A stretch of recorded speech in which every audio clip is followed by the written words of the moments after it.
Guys, what's going on? This is the Club with the Man 1993 coming at you for another live review as we're going to review this week's episode of Smackdown Live, the November 21st, 2017 edition of Smackdown Live. Oh my goodness. Overall, I got to say, it's been a really weird week. It's been a very strange week in WWE, and it's only Tuesday. And it just, a lot of weird stuff has happened, and I just don't know what to think of it. So we're gonna get into the show again. It was a decent show. It wasn't really great. There was just some confusing things and some letdowns as well, and some underwhelming stuff in here on the show as well. So it wasn't really the smoothest show. Raw definitely outdid SmackDown this week, in my opinion. So let's just get right into the show and just talk about what we saw tonight on SmackDown Live. So we opened up with, of course, this is also in Houston, Texas, as everything has been this week. We opened up in Houston, and oh my gosh, I'm sorry, it's been one of those days. I didn't really have the best day today. So if I'm off big time in this review, I am sorry.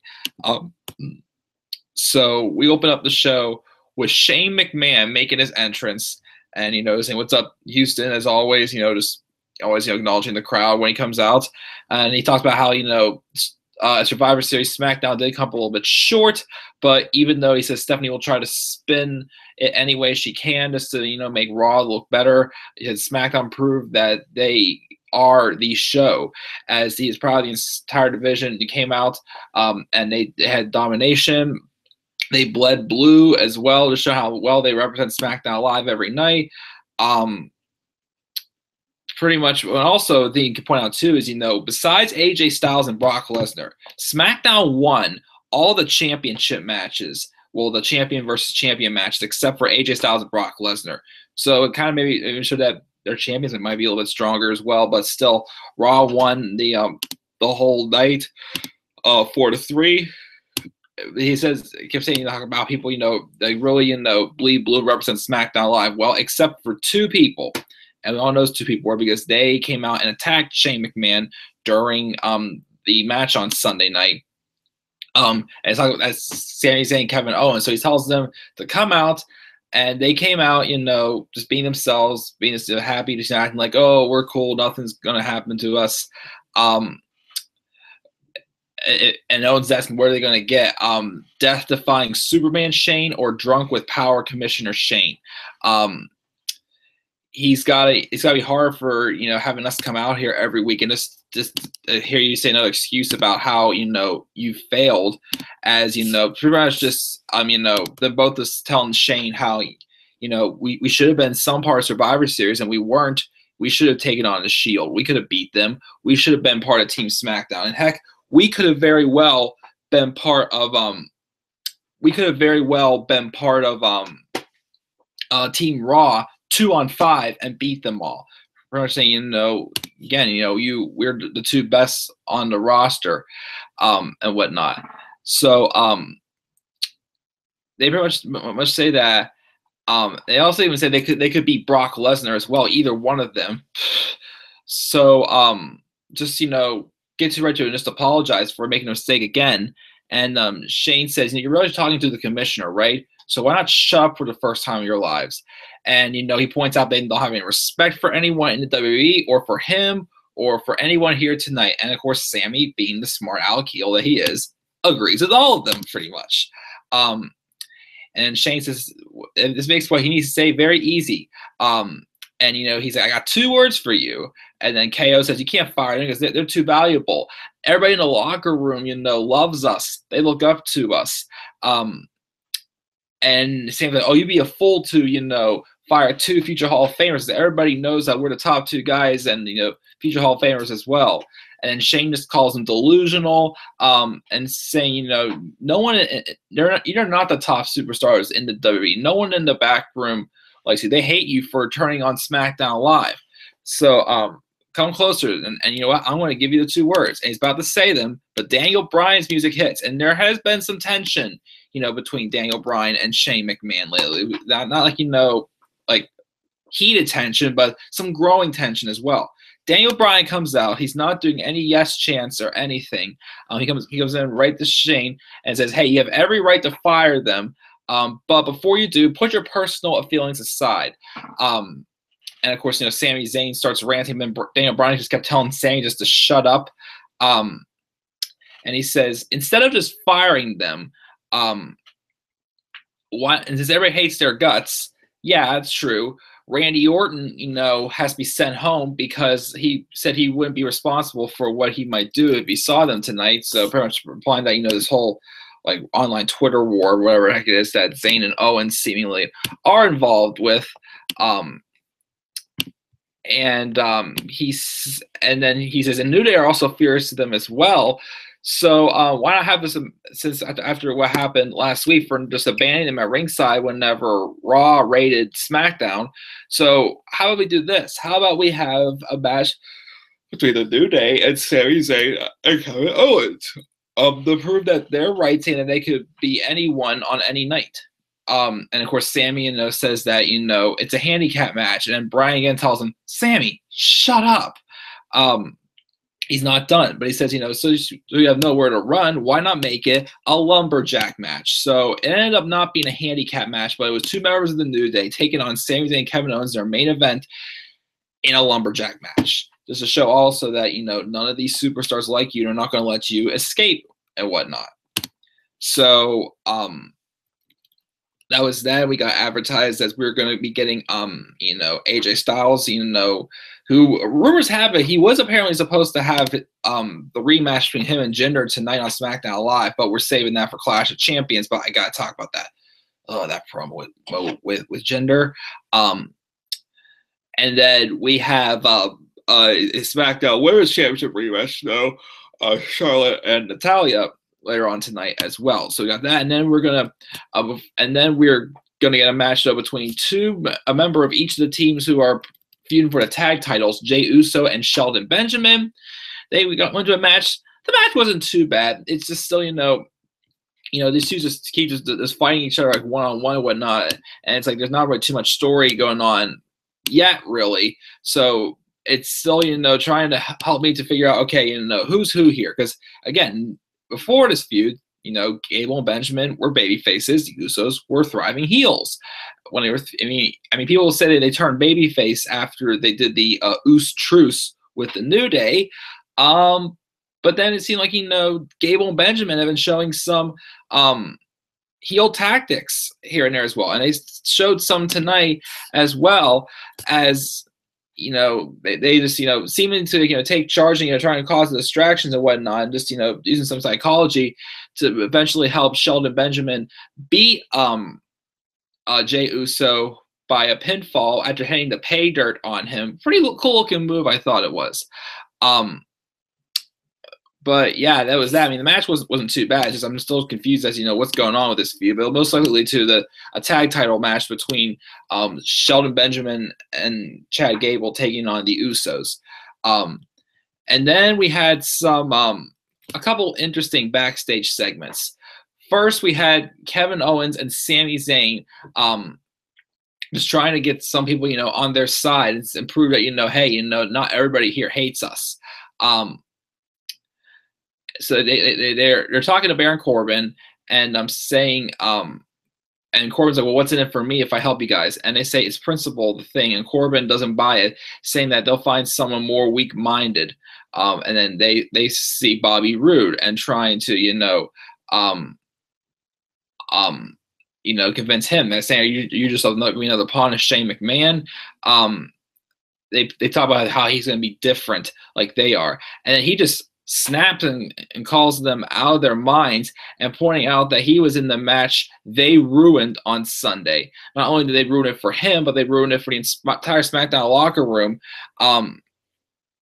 He says he'll see them out there and he owes them both a receipt. So, whatever, just, them not having luck at all, finding any friends back there. And then we go have another backstage segment. And this is where things got interesting. This is, it's still a little confusing, but I'll talk about this a little bit more in a separate video I'm doing tonight. I'll post it later. We have Naomi backstage getting her makeup touched up. And she's talking to, the stylist. saying that, you know, she's bummed that they didn't win Survivor Series, but she said it felt good to see Charlotte Flair beat Alexa Bliss. I mean, kind of going back to earlier this year when she had a feud with Alexa Bliss where she took the SmackDown Women's title off of her twice in a decent feud that they had. But then here's where things got interesting. So last night, as you remember, Paige returned.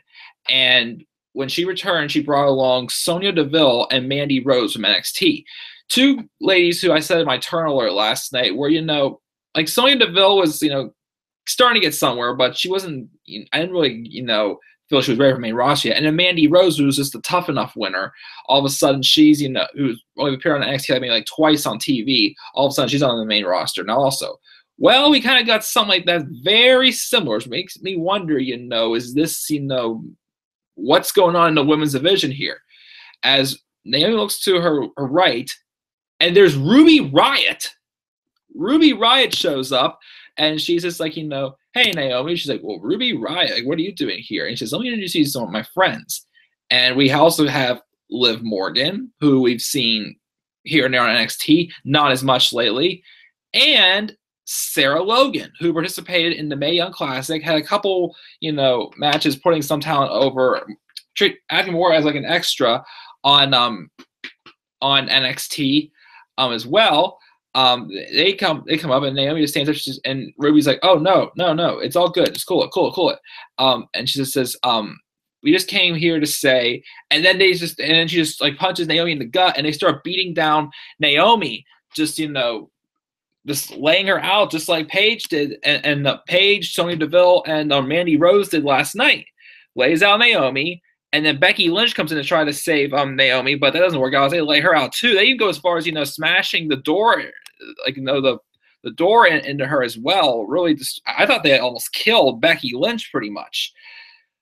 But yeah, another 3-woman stable. We had one on Raw, one on SmackDown, mainly a lot of NXT talent. No Billie Kay and Peyton Royce though. I was kind of surprised by that. But again, I'll talk about this stable. We'll talk about them again a little bit later. And I'll talk about this stable in a turn order. I'm going to do, since all 3 of them are from NXT, all of them are still kind of fresh. Well, the exception of Ruby Riott, but I want to do a turn order talking about all 3 of these women. Ruby Riott, Sarah Logan, and Liv Morgan. So I'll do that afterwards. I'll be doing actually another turn order before I get to that one. Since this one's been kind of in the making. But then we actually have another segment to talk about also.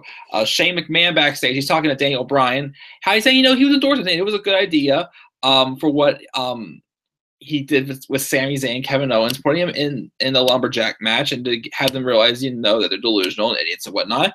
And he pretty much expects that Daniel Bryan is going to fire them. So with that, he says, I want to, you know, I think you got the show under control. I will, you know, just take my bags, go back to my hotel, put my feet up, and watch the rest of the show from there. Have a good night, Daniel.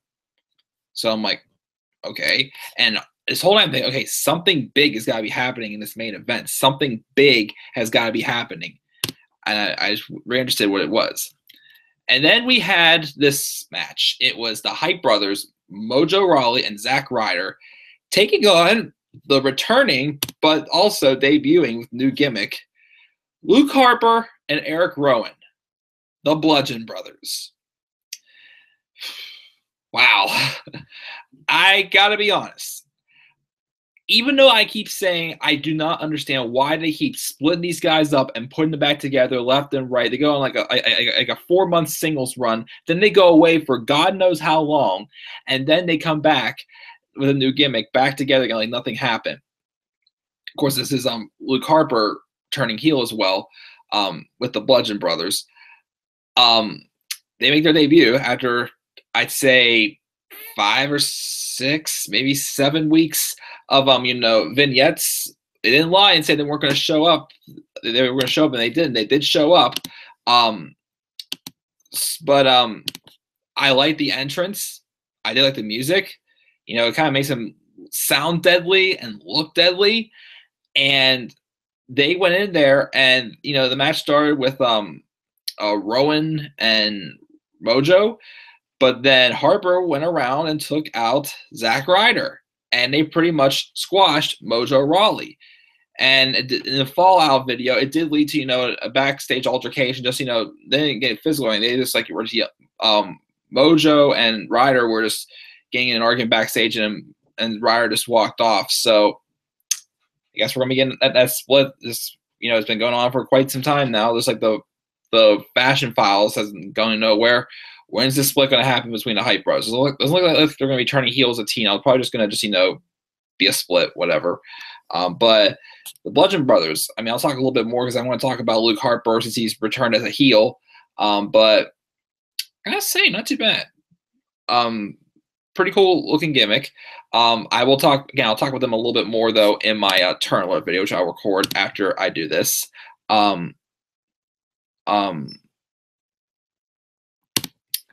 Anyways, so we're gonna get to another backstage interview. We had a lot of backstage interviews tonight. Natalya was talking about Natalya was being interviewed talking about she was talking about the changing the landscape of the women's division, pretty much being asked about the attacks from Ruby Riott, Liv Morgan, and Sarah Logan earlier tonight and she says the only change that's going to matter is when she beats Charlotte Flair for the title. And she's is talking about all these accomplishments that Charlotte's got, saying she did beat me last week, she did beat Alexa Bliss, and she gives her credit, seeing though it is almost impossible to beat her. And but she also mentioned how Ric Flair coming out and just crying was disgusting. He says, but her beating Alexa Bliss though was not that big. She gave her credit for it, but her cat Two Paws could also beat Alexa Bliss. And she says if she thinks she's Wonder Woman, and she says Natty wonders then what woman is going to kick her off her perch and then give Flair something different to cry about. And she says, I will then be champion forever. And then we got this. It started off good, but then it just tanked.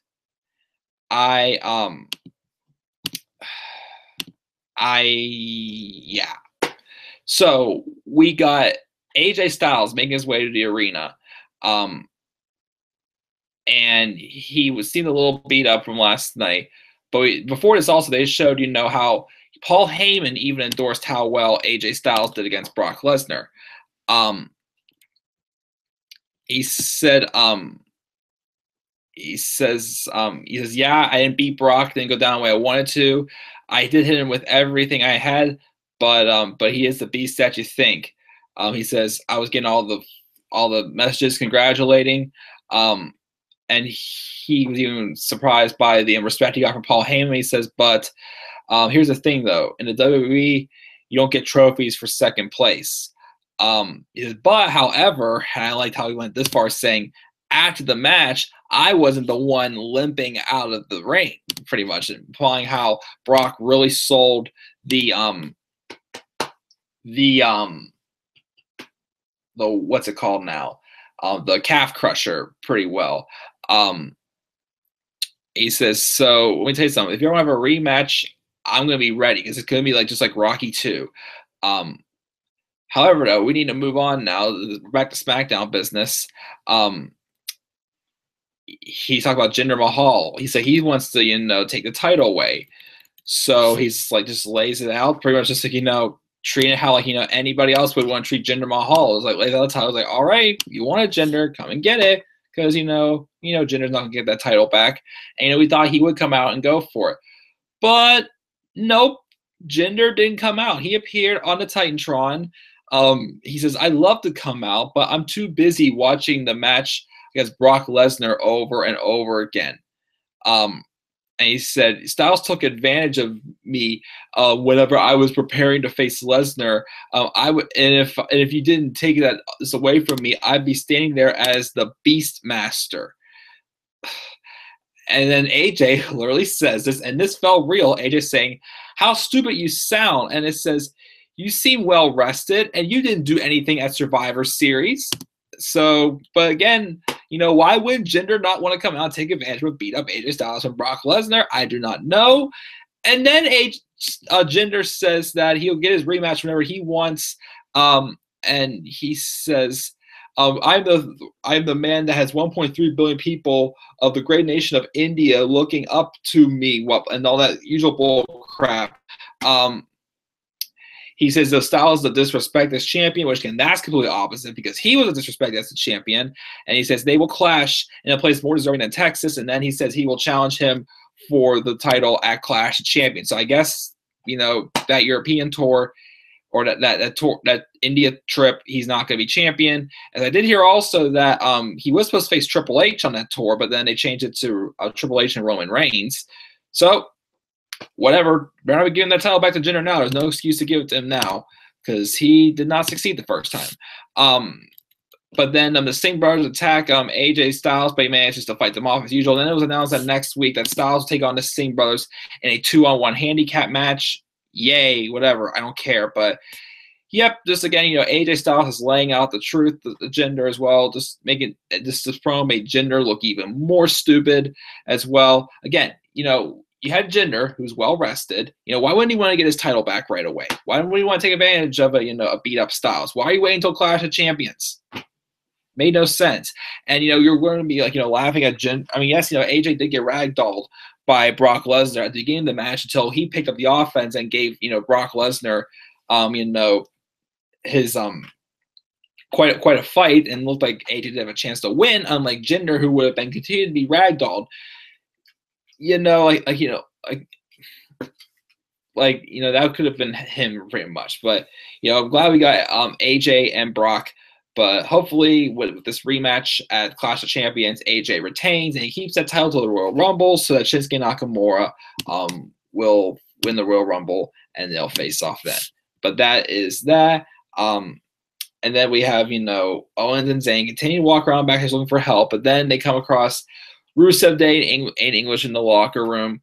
And of course, he's singing about Rusev Day again. I don't give a crap about Rusev Day. You know me, I can't stand Rusev Day. And then they just, of course, Owens and Zayn walking, clapping, saying they enjoyed it. And they said, he says, everybody's getting ready to celebrate Thanksgiving, but we don't buy into that. We much rather celebrate Rusev Day. They were not coming with a shirt with that. And then and he said, and they're like, oh, we get what we did Survivors. We were just teaching them a lesson and not overlooking. And then Shane I'm sorry, getting tongue twisted. Oh my goodness. Again, it's just been one of those days, guys. I'm sorry. But they talked about how Shane overlooked them again, and Rusev and Nate in English know that. And then he's like, I look at that, Rusev was supposed to be in a qualifying match against AJ Styles for the last spot, but instead he had to face Randy Orton, who's already on the team, and he got replaced by John Cena without lifting a finger. So the New Day don't understand you guys either, and then says that New Day's jealous that Rusev Day is more important than the New Day. Rusev Day is more important than the New Day. I'm sorry, guys. I'm sorry again. I just really had an off day today. I'm just laughing, thinking, oh my goodness, Rusev Day's garbage. New Day rocks. Stop that. They leave and then they look like they actually are like somewhat considering it. So, we'd see what happens later on tonight. Again, this is building up. I think something big's going to happen in our main event, but the bigger thing that happened still was somewhat in this match. It was Charlotte Flair and Natalya for the SmackDown Women's Championship. Match wasn't really anything spectacular, not as good as last week. It was more about what happened, though. What caused this match to end, though, with Natty winning by disqualification as Ruby Riott, Sarah Logan, and Liv Morgan came out. And they beat down both Natalya and Charlotte. I mean, they beat down Natalya first, then they turned their attention to Charlotte, like making them look like she was their main target they came looking for. They went in there, and at first Charlotte got Sarah Logan and Liv Morgan down, but then Ruby Riott, who seemed like she was like the lead person in this stable, ironically enough, and she looks like someone looks like Paige. But they beat down on Charlotte as well. They laid her out. They had Sarah Logan hitting her in the gut with a kick, and then Liv Morgan hits like a different type of like modified code breaker, and then Ruby Riott finishes her with a short arm game girl. And then they just stand in the ring and just put their arms up, just like Paige, Sonya Deville, and Mandy Rose did last night. So again, Paige didn't really get to fully explain herself last night. She got cut off before they beat down Alexa Bliss. Is Paige a part of this also? What to find out next week is hopefully we'll get more words from Paige on what exactly is going on.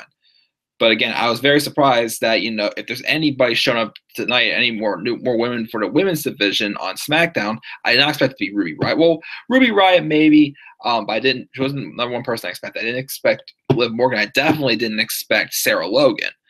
But again, we'll see what happens. And again, I'll talk about it a little bit more in my turn alert video. And then we have Daniel Bryan walking around backstage, and he is then being interviewed, asking about what just happened with these three women. He says it's an interesting situation, but he doesn't have any comment. And of course, KO and Sammy show up, saying how they're going to get ripped limb from limb tonight. And Sammy reminds him how valuable they are on SmackDown Live.